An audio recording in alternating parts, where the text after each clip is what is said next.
The 49ers have got some new toys, so let's unwrap those presents and get right to it.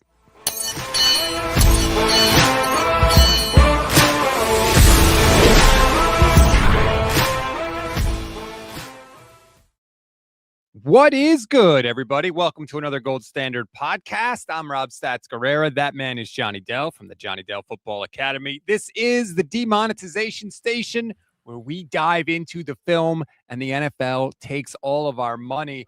Johnny, Merry Christmas. And I say Merry Christmas to you because we got to unwrap some presents in Mike Evvans and Osa Odighizuwa. Nice pull with the name. You did it. I'm so proud of you. But yes, we have some great presents to unwrap today. The 49ers made some noise. They got veterans, proven talent. They got guys who are just physically hard to match up against. Imagine that. And yes, Mike Evvans is 33. There are some red flags there. All of that is true. And I don't expect him to play 17 games. But the important thing you're hoping for is that he'll be ready to go December, January, and hopefully beyond that. We're going to break down both on today's show. We're going to start with Mike Evvans. He was first into this motley crew that the 49ers are assembling. And again, all the red flags. He was banged up. He's going to be 33. We get that. But he gives the 49ers something that they didn't have at the wide receiver position, and that is somebody that has gravity when it comes to the effect on a defense. Gravity. He's a big-bodied guy, 6'5", 230 plus pounds. His game has never been predicated on speed. He has always been one of the best 6'5" route runners the NFL has ever seen. When you talk about a guy this tall who can run routes as well as he does, it is very rare. He hasn't been the 4-4 fly down the field guy, but yet throughout his career, he was consistently stacking corners and winning vertical because it was by great route running. This is a route running master that we have brought onto the team, and you see him winning. So this is last year. This was just a few months ago against the Atlanta Falcons. What the Buccaneers are going to do is they're going to run a little what's called drift off. So he's going to run this 6-step drift route, and then he's going to take vertical. That's what that's where they would like to go here.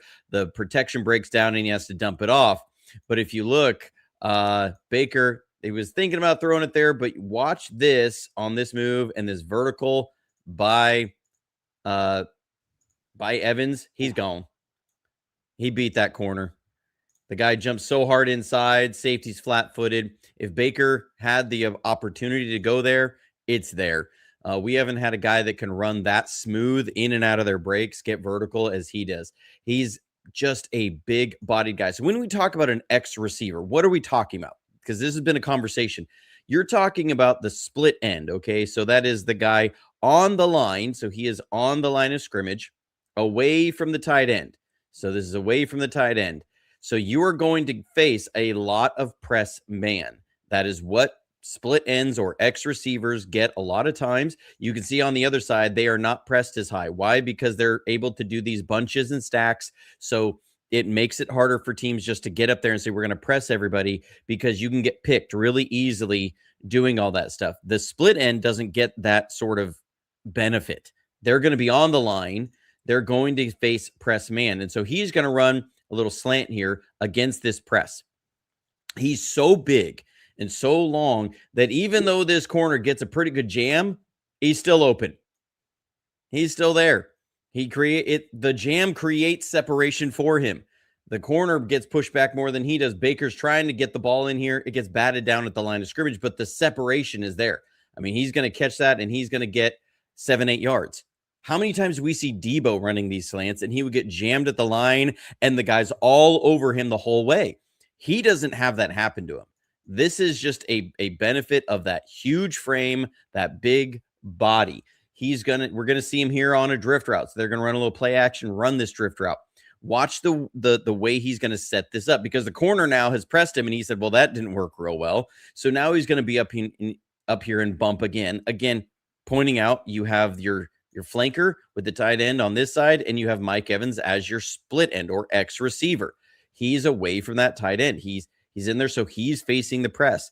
What they're going to do now is he's going to then take this. He's going to stem outside, get this corner out over his heels that way, and then break inside, and boom, the guy's got to turn around to get him. He's now got inside positioning, going to break here. It's there. It's open. He's open.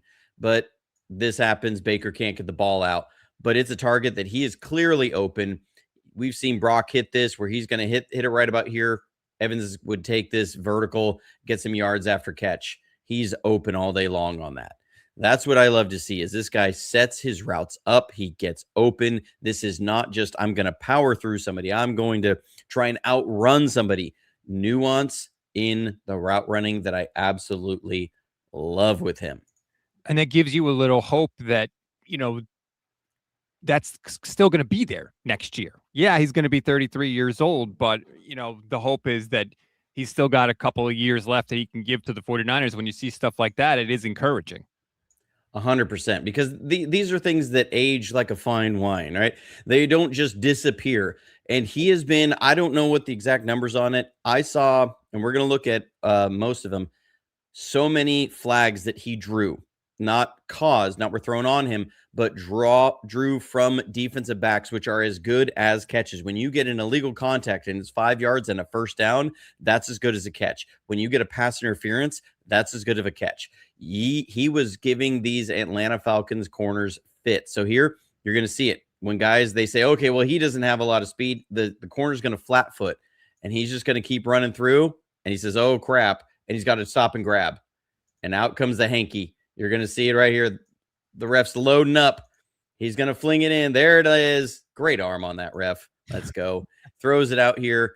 Illegal contact, even though it's a sack, it's an illegal contact and a first down. That is a player that can do that on plays. When they're trying to squat on stuff, he runs right through the contact, draws a flag, sack turns into a first down. You love to see it. We have not had enough receivers drawing flags these past time, because it's kind of like the NBA.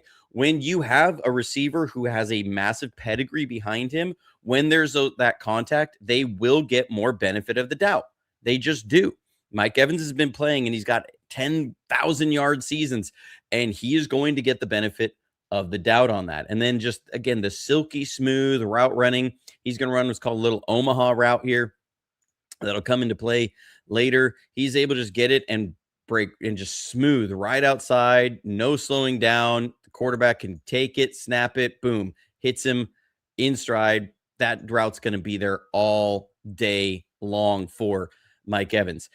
Then it's what he does for the rest of the offense. When you talk about a guy who has gravity, okay. So here's where I really want to show this. He's way out here, out past the numbers. Way out here past the numbers on the from the far hash. So he's on what's called the field side. So this is the wide side of the field. What the Buccaneers are going to do is they're going to put all four other eligibles to the other side. So we are 4-by-1. You know, 4-by-1. And what a lot of NFL defenses want to do is, because that 4-by-1 creates so many problems, you need to really have 2 and then 3 over that, with a potential for a 4th guy to cover, because they can do so many different things with an offense. So what a lot of teams will do is they'll take this safety against that 4-by-1, and they will have him cross key or poach to the other side. They're going to say, okay, you take up the first crosser that comes across the field. You say the number 4 receiver. That's what a lot of teams will do. And they'll say, okay, backside, we're going to have this corner match up man on man with the X and cover him so that we can roll all of our coverage to the 4 side. But if you do that, and you are now isolating Mike Evans one-on-one. And so what does that cause for a defense? There's not many defenses that even this last year, the Falcons didn't want to do that. So they're going to keep a safety over Mike Evans. They're even really playing a quarters match here. So if Evans breaks in, they're going to have this corner drive, and this guy will back out and play over the top, so that if he runs a little double move, they have a safety there. But if he just runs vertical, they're going to keep him pinched. That they're essentially doubling Mike Evans here. And on the other side, they're going to play cover 2. So they're going to have 4 underneath here and a 5th guy deep. And this Mike right here, he's got to match the number 3 that comes down the field. Well, when you can run 4x1, now that changes the numbering. Number 3 is what would normally be number 3 is number 4. So all that to say, what happens here is when this gets snapped, they're going to come in, they're going to run a little far pylon route paired with a dig route. This is what the 49ers run all the time, dagger, right? This is their bread and butter. Well, if that's why you would have this backside safety poach, because he's going to pick that up. You can allow the Mike to sit underneath the dig.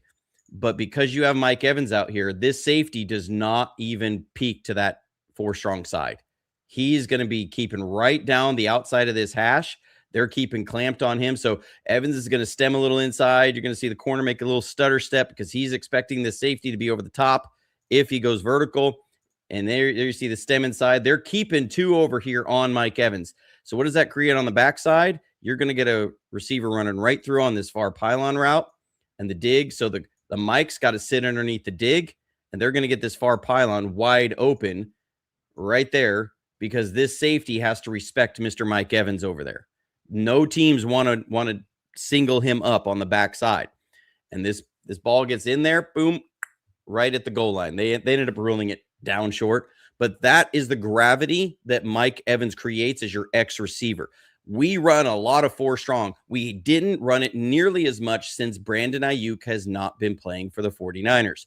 Once he went down, our 4-strong sets were completely neutered because we just didn't trust that X receiver on the backside to be open. The opening script against the Philadelphia Eagles in 2023, we ran 4-strong, and Brandon Ayuk abused their corner 3 times, and they had to change what they did against that. And that is the value of a true X receiver that you're seeing with Mike Evans. A lot of people think the 49ers could take a receiver at 27 if they stay there. Do you think they'll be looking for that X type of guy at 27 if they do that? I think that would make a lot of sense because now you're setting it up to that guy can understudy under Mike Evans.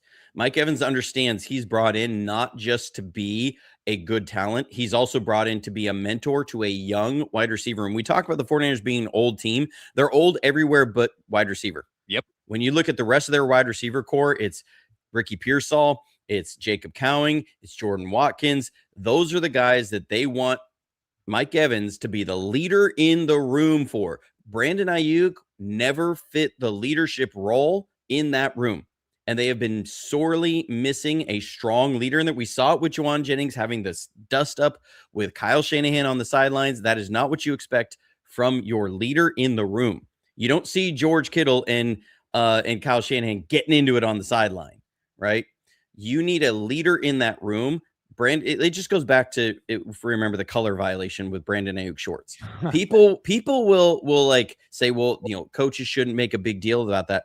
I'm sorry, no, I don't buy that, because if you're going to ask a guy who's being paid millions of dollars to be on every last detail of their route running, of their assignments, of their formations, of their motions, and they can't even get their shorts right, you can't trust them to lead the whole room. And that's been that was a problem with Brandon Ayuk. Mike Evans is a grown-up. Yeah, he's going to be a grown-up in the room. And so he's there, and he understands that. He understands he is there to lead that room. So here we're going to see him on that Omaha route again. This time, you're going to get the corner out here. He's going to jump on it a little bit. If I remember. Oh, no. I'm jumping clips. I got to stick to my notes here. He's over here. So they're going to motion this in, and they create this leverage. Watch this. This is on 37. That's Kobe Bryant. That they're going to end up running this little Omaha route. Even when the corner jumps the route, you high point it and he can't get to it. We're going to see this a little bit better from the end zone. So their corner, he saw it. We got beat on this Omaha earlier. So he's there. He's going to try and jump this route. Baker's going to just high point this ball. And you got a 6'5" wide receiver. That corner still has no chance. You put it up there. He's got those big hands, tall frame, able to go high point the ball and go get it. You can see the frustration from Bryant there. He's not happy because he's like, I should have had a pick. Well, that becomes harder against this guy who can basketball you, who's going to just be out here like a power forward. He put the ball high and away, can't get to it. Doesn't hurt that Baker can rip it too. Yeah. I mean, that definitely helps. We've seen Brock make those high points on the outside. Here you're going to see the same thing. Okay, they're going to motion this in. This is key. They're going to show the same look. They're going to motion in. He's going to run this Omaha route. Now you're going to see Kobe Bryant. He's going to jump this throw again. All right, so they're going to bring that little motion. Here he comes. He says, I've seen this before, so he's going to drive on it. Baker rips this one a little bit too high now. Oof, overthrew him. But he's trying to do it on that one. Now we're going to come back. We're going to see the same thing. He's going to run this little motion. They're going to run now a Nebraska route. So Omaha, Nebraska, city, state, the shorter and the bigger. So Nebraska is an out and up. So you've hit him with the Omaha, Omaha, Omaha, now Nebraska. And he's going to run it. And here you're going to see Bryant's going to try and drive on this. And whoop. And there he goes. Down the sideline on the out and up. Got him. That is Mr. Mike Evans, even at 32 years old, setting it up because he's a great route runner. And he makes things difficult. Here you're going to see him on a pylon route. This is like 3rd and 28, I think. He's going to stem inside and just run. And the long stride. He runs by Kobe Bryant here. Ball's a little underthrown. And so he thinks, oh, I got it. Nope. He goes up and gets it. I mean, that's a dude we have not had since, I don't know, Brandon Lloyd. It's been a minute. But I think that what you just showed was my kind of general impression of Mike Evans, which is like, hey, throw it up, contested catch, jump ball deep down the field, which obviously he can still do. But it's actually been really refreshing to see the other clips that you showed and also what other people have been saying about his route running, about the like, hey, this isn't just a big, tall guy. He can actually technically do things that he doesn't get enough credit for. Yeah, just a technician as a route runner. He understands leverage. He understands how to use his frame. And then when guys sit here and they say, well, we're going to try and get physical, this corner tries to squat as he's running through. Well, now, boom, here's contact. He understands that. So he initiates into that area. So you're going to see him stem up in here and initiate contact on this. But he understands he's a receiver. He's got the benefit of the doubt. So there's a lot of yanking. Here comes the hanky coming out. And guess who understands it? Mike Evans. He's looking for the flag already. He says, there it is. That is a first down in the red zone. You have a guy who's drawing flags in the red zone. Okay. So now we talked about the 4 strong. Okay. You got 3 to one side, running backs head up. So he can go this way. So you can go 4 strong. You have Mike Evans as the X receiver. He's on the line of scrimmage. So what is Baker going to do? He's going to read this safety. He's going to say, if this safety stays inside to try and help on that 4 strong, which he didn't do, and we got the big throw down the middle. Well, if he does that, I'm going to throw this because I got Mike Evans one-on-one against press coverage against his much smaller corner. If this safety decides he's going to, they say, well, we don't like leaving our guy out there. He's going to go sit on top. Well, now you can work to the concept side. So Baker, he takes the snap. What is he going to see? He's going to say, okay, boom, there's the running back coming out here. You're going 4 strong. He's staring at this safety and he's saying, are you flying out here? And he's not. So what does he do? He immediately, boom, goes back shoulder to Mike Evans. And even when he's covered, he's open. That's a hell of a throw from Baker. It is, yeah. It's a great throw by Baker, but you see this is what Mike Evans brings to you. You can see Baker's looking there. He's like, all right, I'm going to see. His eyes are looking there. Safety's not moving out. Jesse Bates, my podcast co-host, he coached him in high school in basketball. Just a little shout out to Adam. But then he immediately flips and goes and throws it out there because even when and look at the dog in him. I love this guy. Mike Evans has been one of my favorite receivers in the league for like 10 years. I love it. Everything that you hear about him just as a teammate and a competitor and all that stuff is that he is that guy, that he has that kind of personality, that fiery personality. That's who the 49ers want to be. So I love not only adding the talent, but also adding the personality to this team. Like, I think he's going to like playing with Brock Purdy. He's used to Baker. Yeah. Baker's got some personality too.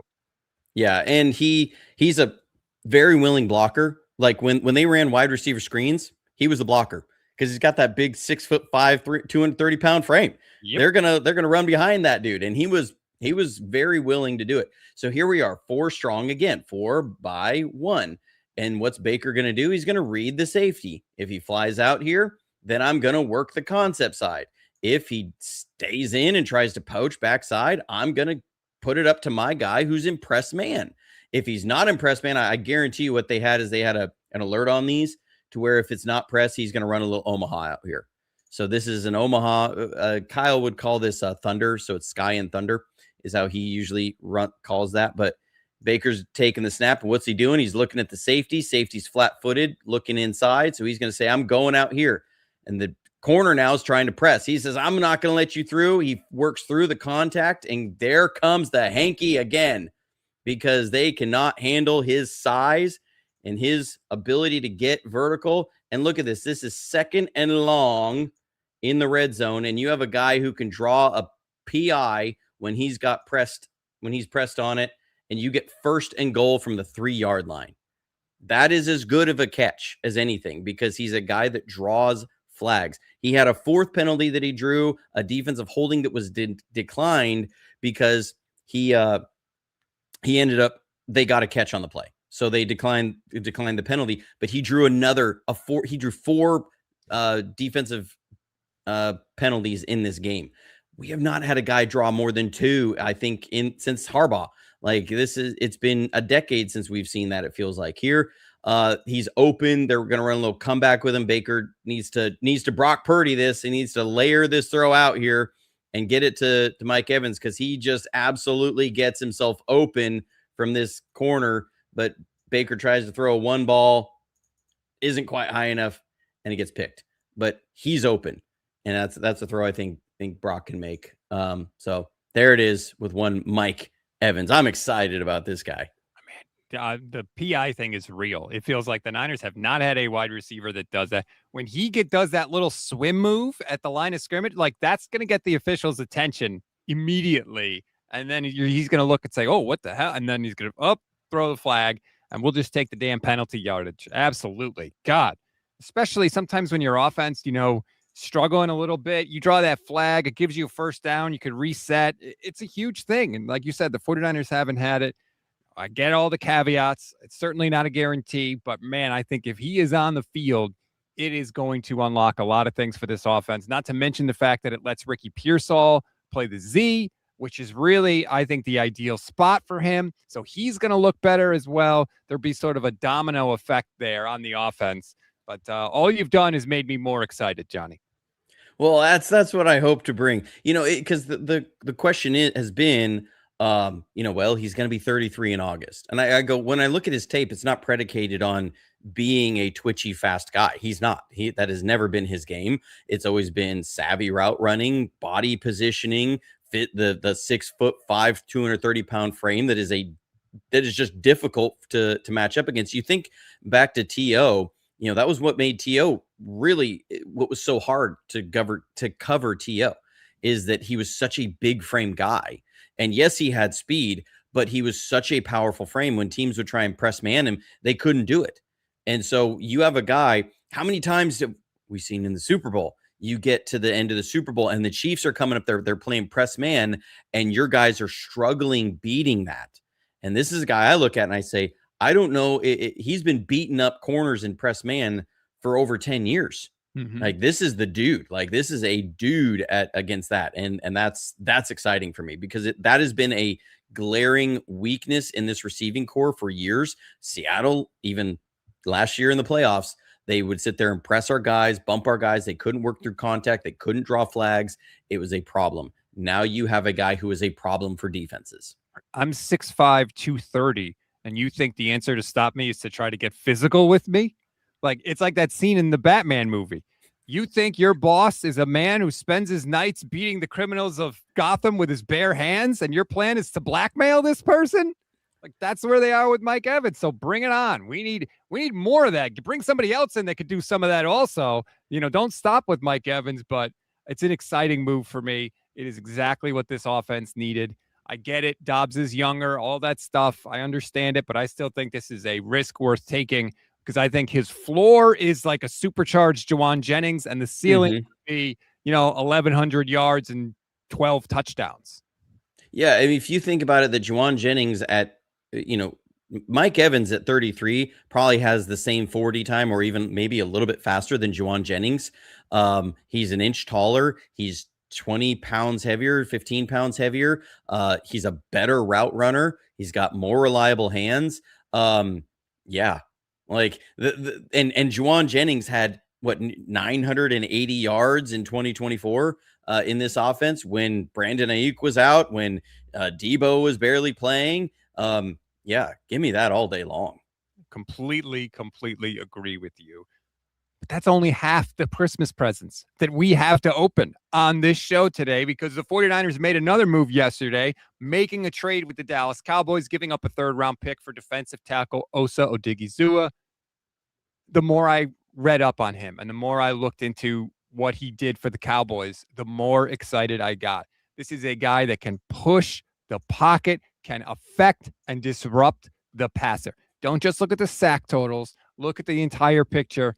Man, what Odighizuwa can do. My favorite stat was that he had more quarterback sacks, more quarterback hits, and more pressures than Jordan Elliott, Alfred Collins, CJ West, and one other dude on the 49ers that played last year that I don't even remember. Kalia Davis. Yeah, and he had more than all those guys combined, and he did it in half the snaps. They desperately needed exactly what they got in Odighizuwa. Yeah, this is an uber athletic, long-armed, three technique defensive tackle that fits the 49ers scheme to a T. This is a disruptor. This is a violent player, somebody who is super twitchy, and he's a 3-down defensive tackle. We did not have a true 3-down defensive tackle last year. We had Kalia Davis and Jordan Elliott were first and second down guys. Same with Alfred Collins, same with CJ West. The idea was third down, you were going to have Yetur Gross-Matos and you were going to have Mykel Williams playing inside. Yetur Gross-Matos, the problem that I'm so glad that they have understood this. They do not have the luxury of having so many 1-down or 2-down guys on their defensive line.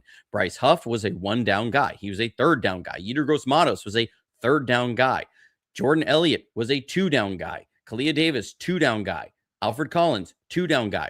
They didn't have anybody in there that was a true 3-down guy, and Osa is a true 3-down defensive tackle that now you are able to have a deeper and stronger defensive line room because you don't have as many specialists. Once the injuries started happening, then you're asking Bryce Huff to play base downs. That was a bad idea. Yeah. Yetur Gross-Matos can't play base downs because he's got the knee, and you got to nurse the knee. And so you're only bringing him in on third downs. So Bryce Huff's production drops. Teams start running more on us on first and second down. You're having Kalia Davis playing defensive tackle on pass rushing situations, and it was not good. Key thing here, Osa is only 45 days older than Kalia Davis, who Kalia Davis felt like he just started his NFL career. So this is not an old guy, and he can play 3 down. So here he is. He's going to be playing in the 3 technique or outside shoulder of the guard, and they're going to try and run a little inside zone here. Here's where you see this dude can play the pass. He can play the run. He's going to get in here, and he's going to use those long arms. He's got an 84-inch wingspan. He knows how to use these arms. The thing that's going to stand out on this film, he understands how to use his arm length. He's going to get in here, beat both of them on the combo, and go tackle one guy the 49ers are trying to bring back, Brian Robinson Jr. For some reason. So you see him here in the 3 technique. He's going to then beat this combo from the guard and the tackle. They try and get him. They were expecting to get more movement. Tackle ends up taking the wrong aiming point because he's able to keep these guys off with those long arms, so they overshoot. And he then overshoots, climbs, and goes and makes the tackle for a loss on the run. This is a 3-down guy. You're going to see a nasty butt rip move on the center. That's where they press. They do a power rush move and then rip the guy down. This forces a bad throw here by Jaden Daniels because you get pressure up the middle. So this is Biotic, right? This is their center Biotic, who just signed a pretty good contract with the Chargers just a few days ago. This isn't a scrub out here. Or excuse me, no, he's not playing Biotish on this one. I was looking at my notes on the next clips. I'm so sorry. All right, he's going to use a double swipe move here. So this is where those long arms come in. Those guards have to try and attack early. So when you have these really long arms, guards they can't wait for you to engage, because if they do, they're going to lose immediately. So they have to engage early, and when that happens, they expose their arms, and here it comes. Boom, there's the arm swipe. You'll see it from the end zone. Arm swipe, get the guy beat and push vertical, and you get the pressure. And so Jaden Daniels is just throwing this out here. It's not even in bounds. So you force a bad throw. This is where pressures actually do count, because you force bad throws. Here he is over the right guard. Watch this double swipe. This is awesome. And you can see those long arms. My goodness. Double swipe. Boom. Right off there. Push. Get into the pocket. Get to the quarterback. And actually hit the quarterback too. Like, yeah, that matters, man. It does. And I the number that I kept seeing yesterday was the amount of pressures that he had, even when double teamed. Only Kobe Turner has more pressures against double teams since 2024 than Osa Odighizuwa. Turner has 36. Odighizuwa has 32. That's more than Vita Vea. That's more than Leonard Williams. That's more than Jeffrey Simmons. And Jeffrey Simmons is a monster. Yeah. I will say, people saying show him against a good team. This is a team that went to the NFC Championship game this year. This is not Commanders from last year. This is Commanders from 2024. So this is a team that went to the NFC Championship game. We're going to see him here. Also, the thing I saw was he had as many quarterback hits as Danielle Hunter. So who just got $40 million. Yeah. Same amount of quarterback hits. Here you're going to see he has the speed to run these stunts. They're gonna run some games with him up here. He's got speed to he's like, when I say uber athletic, here he comes. They're working on a stunt. He's going to be there, but Micah gets in here and Jaden Daniels runs off. Watch the speed to take off and run this down. This is a defensive tackle. Go get him. I love it. That's pretty impressive. Now, let me ask you this question, because Levin brought this up yesterday. On passing downs, do you think it's going to be, let's say, Huff on the outside, Odighizuwa, Michael on the inside, and then Bosa on the other side? Like, what do you think they're going to do on passing downs? Because they like to move Michael inside in that situation. 100%. I see it being Bosa, Michael, Odighizuwa, and Huff. That's what I see as right now, their day one group. Now that could change after the draft. There's a number of speed rushers in this draft that I think they could like.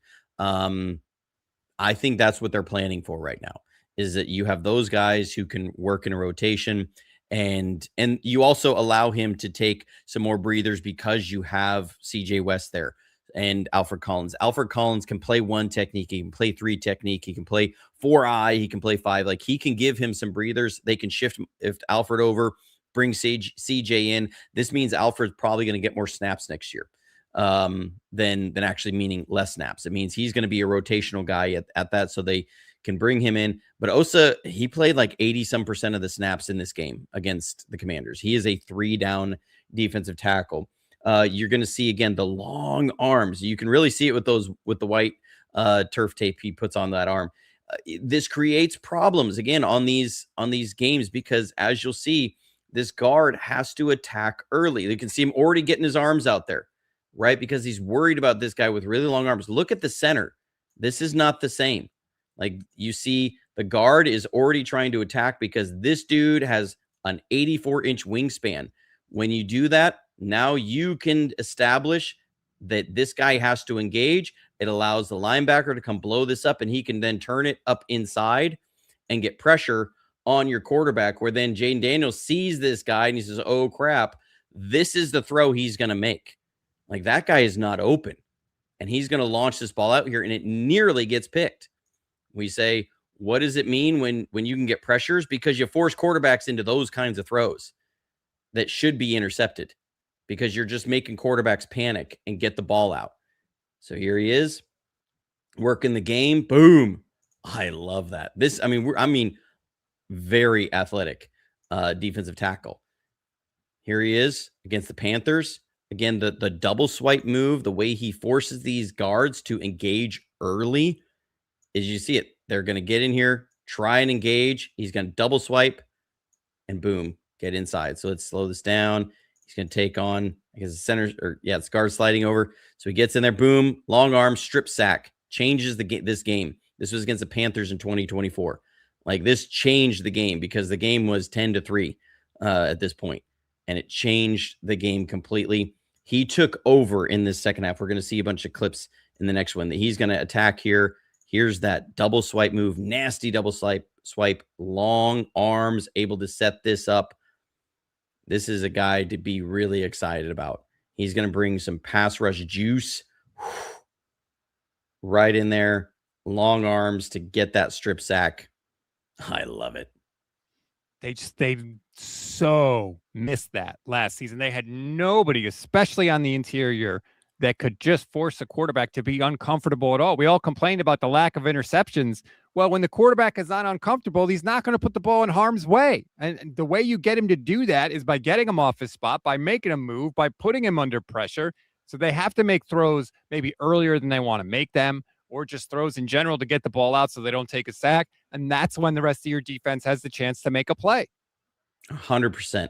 And they sorely needed that last year. You know, the two biggest additions the 49ers have made to their defense this year has been Fred Warner coming back and Osa Odighizuwa. Like, these two things change your defense completely. Really like here again, 3-down guy against the run. They're trying to run a little double team here combo, and he's going to split this combo and go make the tackle. And there he is, making a tackle for a loss. He can play the run. This is a dude. This isn't just a pass rush guy. He can play the run. He can play it about as well as anybody on the interior, and he can make plays. He is a 3-down defensive tackle. Here he is over the right guard. And I think he takes the center on here. Yep. And he tosses Biotic. Again, that's a guy who just got a pretty big contract, who's supposed to come over and fix the Chargers' offensive line woes. You're going to see this just boop. There's those long arms, throws them down. They get the ball out quick, but you see the nastiness there. Here, I've got to make sure I'm on the right one. They're going to try and run a lead draw. So they're going to bring this fullback in to lead. They're going to try and make this look like a pass and then hand it off to the running back. The guard is actually trying to let Osa win on the outside and funnel him vertical, and it still doesn't work. He's going to see this and nearly gets the guy in the backfield. The guard is trying to not give up the inside and let him go on the outside, and he still runs right by him, right up the middle, nearly takes the ball, takes the handoff as it's happening. He's right here. I mean, uber athletic first step. And just he wasn't sure. He was there so early. He wasn't sure if he was going to take the quarterback or the running back on that. And I mean, just into the backfield like crazy. Here he is on this. They're going to work a little Tex stunt here. So that's tackle and cross. He's going to push up on this tackle. This was the Aldon Smith, Justin Smith move to set really wide on this attack. Get this vertical, then they're going to loop inside. Imagine him doing this with Bryce Huff. This is who you picture him next to, that he's going to run these. And this is the challenge he brings. If that guard doesn't stick with him, you are leaving your tackle out to dry with a dude who can press the tackle off and slip inside. And that's what he does here. And he gets inside. Now they have a horrible busting coverage on this. I don't know what happened on Dallas's defense. They had a ridiculous bust in the back end, but you see this, push it vertical, get a hit on the quarterback. If you have a guy just playing assignment here, you're going to get an interception, but the physicality, the length to do it. We haven't seen a guy do that. And you're going to see it again, or here he is. They're running a wide zone to his side. So the center's got to reach block him. So what the center's tasked with doing is getting a reach block on this. So if he can't scoop him or seal him off, what he's got to do is drive him to the sideline. That's what the center's taught to do. And he understands that. So we're talking high football IQ here too. So he's going to see this play come out. I'm running it in slow motion so we can see. So the center sees I didn't scoop him. So he knows this center wants to drive him to the sideline. So he's going to get his eyes in the backfield, read the running back. And once the running back makes a commit, he's going to shed and make a tackle. So there is shed, make the tackle.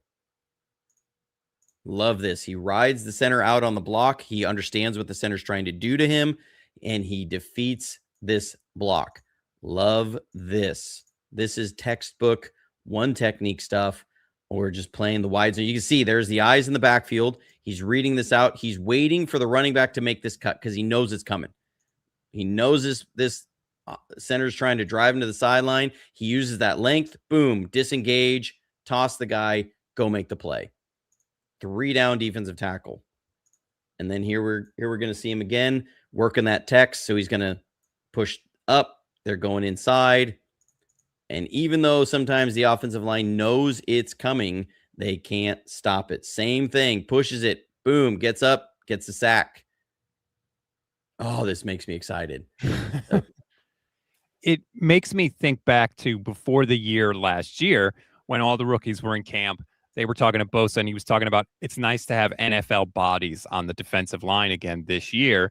And I can't help but think, he said NFL bodies. I think he really also meant NFL caliber players in terms of talent, because the 49ers they've had some guys on the defensive line. Let's just say they left something to be desired there.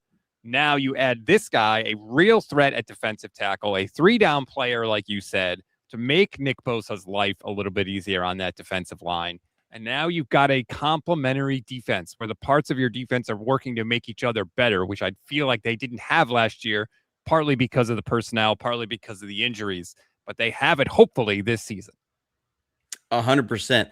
And I mean, this guy makes your team better. And the question comes around to, okay, what player could you get with a third round pick that can do that in this draft? I don't see it there. I love when people pop in the chat of like, you literally show 4 plays of him stopping the run. They say, well, he can't stop the run. Yeah, those plays didn't happen. Though that was AI. You made that up. Yeah. We're just imagining. I will say Osa's been on my radar since actually when we played him in the playoffs back in 2022. I watched how we played them in the playoffs, and the guy who jumped out to me on Dallas's defensive line was Osa. I was like, I need to figure out how to say this guy's name because this dude has got something. And Cowboys fans gave me a hard time about it. I was like, his name's Osa. I'm not even going to try. And I got hit with like 50 comments from Cowboys fans of like, it's Odighizuwa. It's not that hard. Stinking Niner fans. And I was like, well, okay, whatever. But he was impressing me then. I was like, this dude is something. Like, I was a little irritated because I don't like to give Dallas their props. But to see that we got him gets me excited because it's not a guy that I've been excited about or impressed by just because we traded for him. It was a guy I've really liked since he's been with Dallas. One of the ways that I evaluate moves like this is what are the fans of the team this player just left saying, right? They watch, they can see, and Cowboy fans were not happy. There was one Cowboy fan in particular that thought that if they were going to trade Odighizuwa, that they should have got Fred Warner in return, which is like, yeah, good luck with that one. Apparently everyone's trying to trade Fred Warner this offseason, but Cowboy fans are not happy about this. Like, yeah, it's a 3rd-round pick. It's a nice pick to have, but he is a damn good player. We know the 49ers, especially in the 3rd round, have not had good luck picking players. So the best way to mitigate that is to trade it away for a proven commodity, which is exactly what they did. Yeah, I mean, people will get upset about the 49ers trading a 3rd-round pick for this guy, but then be all over the Rams for trading a 1st-round pick to get a defensive back. And I'm like, well, to me, these guys, like, you're talking about similar impact. Like, the 49ers needed pass rush in a serious way, and you're only giving up a 3rd-round pick for it. The Rams just gave up a 1st-round pick and a huge contract to Trent McDuffie. You're giving up a 3rd-round pick, and he's a very digestible contract for Osa Odighizuwa. So I'm totally on board with that. People are wondering if he can work well with 3-4 concepts. Look, Dan Quinn was running a 3-4 when Osa was drafted. So, and he ran in a 3-4 there in Dallas for a couple of years. Like that's been part of, he was normally a 5 technique there with them at that point, but he can play 5 technique, 4-eye, 3, 2-eye, 1 tech. He can play anywhere along the defensive front. as a defensive tackle because he's got the physical build to do it. He's got those long arms. Like that is something they love from defensive linemen. I mean, you go back to it was Javon Kinlaw, Drake Jackson, Michael Williams, Alfred Collins, all of these guys. What do they always say they loved? They love their long arms. And so this is a dude with an 84-inch wingspan. He's in the same wingspan percentile as Michael Williams. Like, just to put it in perspective. And that's what they loved about Michael. But Osa's only 6'1". Yeah. He's like he's like the Brandon Ayuk of defensive linemen. Not that tall, but has a ridiculously long wingspan. F. Montana says Osa was one of the few bright spots of a Dallas D last year. Great pickup, casuals notwithstanding. We seem to think so. There was one other thing I wanted to point out that now I can't remember. So be happy. I'll just say that. Be happy. The contract has no guaranteed money in it after this year. I think it's like $17 million, something like that, 16.75, I think, maybe off the top of my head. The more you dig into this, the more you should be happy about it. Good move, 49ers. Include him as part of their draft haul this year. They're going to be a much better defense with him on the field.